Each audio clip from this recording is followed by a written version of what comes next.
বলেন তো এই দেশে কোনো ফিরো বিয়েস্তে যাওয়ার মতো কোনো গ্যারান্টি দিতে পারে? আমার ইসলামের ধর্ম আছে, আমার কি ধর্ম নাই? তাদের আল্লাহ আছে, আমার আল্লাহ নাই।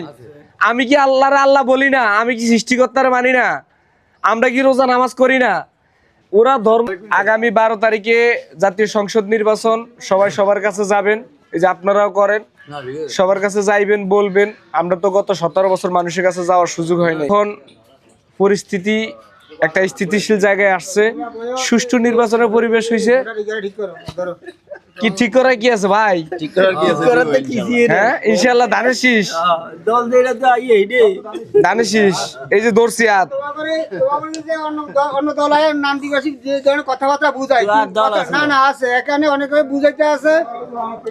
আপনারা কোরআন বিশ্বাস করেন কিনা এই ধরনের কথাবার্তা বলে, তো কোরআনে বিশ্বাস করলে আপনারা আমাদেরকে ইসলামী দলে ভোট দিলে, তাহলে এই দল লাগার ওটা লাগার কোনো ইসলামী দলের লাগার কোরআন লাগার কোনো কি পার্থক্য আছে কিছু? শোনেন, আমি একটা কথা বলি।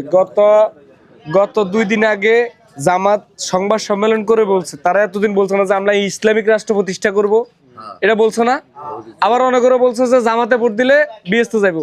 আপনি বলেন তো এই দেশে কোনো ফিরো বিএসতে যাওয়ার মতো কোনো গ্যারান্টি দিতে পারে?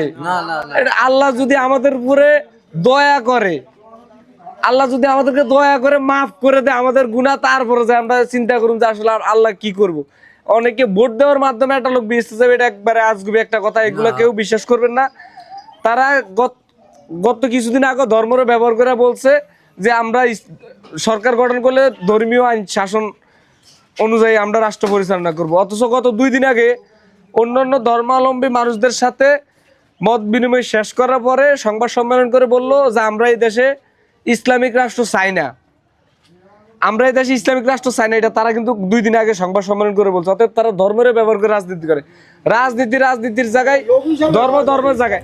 শোনেন, জামাত ইসলামের ধর্ম আছে, আমার কি ধর্ম নাই? তাদের আল্লাহ আছে, আমার আল্লাহ নাই। আমি কি আল্লাহরে আল্লাহ বলি না? আমি কি সৃষ্টিকর্তারে মানি না? আমরা কি রোজা নামাজ করি না? ওরা ধর্মের ব্যবহার করে। আমরা কয়জনের কাছে ধর্মের কথা যায় বলি না তো।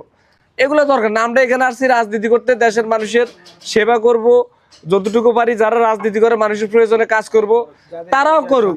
তবে তারা বিভিন্ন ধরনের অপপ্রচার, প্রোপাগান্ডা এগুলা করে মানুষকে বিভ্রান্ত করে। এইসব জায়গা থেকে আপনারা সতর্ক থাকবেন, এতটুকুই। আর আগামী 12 তারিখে ইনশাল্লাহ ধানের শীষে ভোট দিবেন। এই দেশে এই যে কত বড় একটা সংকটকাল, এই সংকটকালে গত 17 বছর বিএনপি একমাত্র রাজপথে ছিল, এটা তো সবসময় আপনারা জানেন। বিএনপির প্রায় 60 লক্ষ নেতাকর্মীর বিরুদ্ধে মিথ্যা মামলা দিচ্ছে শেখ হাসিনা। এবং আমাদের দলের ভিতরে এমনও নেতাকর্মী আছে 495টা একজনের নামে মামলা। আমাদের দলীয় যিনি প্রধান জনাব তারেক রহমান, ওনার নামে 70টা মামলা দিচ্ছে শেখ হাসিনা। উনি তো গত 17 বছর বিদেশে ছিল, উনি কিভাবে মামলার আসামি হলো? এগুলো তো আমাদের উপরে একটা জুলুম করছে। আমরা মজলুম ছিলাম গত 17 বছর। যাই হোক, আমরা আমাদের বাইরের কোনো শক্তিও নাই, উৎসও নাই। আমরা কোনো অপপ্রচার, প্রোপাগান্ডার আমরা হাতিয়ার বানাইতে চাই না। আমাদের মেন আস্থার জায়গা, ভরসার জায়গা হলো এই দেশের জনগণ। খালেদা জিয়া বলছে না যে এই দেশের জনগণই আমার সব, এই দেশে আমার মাটি। তো হ্যাঁ, আমরা বিএনপির লোকজন মনে করি যে এই দেশের মানুষ, এই দেশের জনগণ আমাদের ভাই, আপনজন, এরাই আমাদের সব।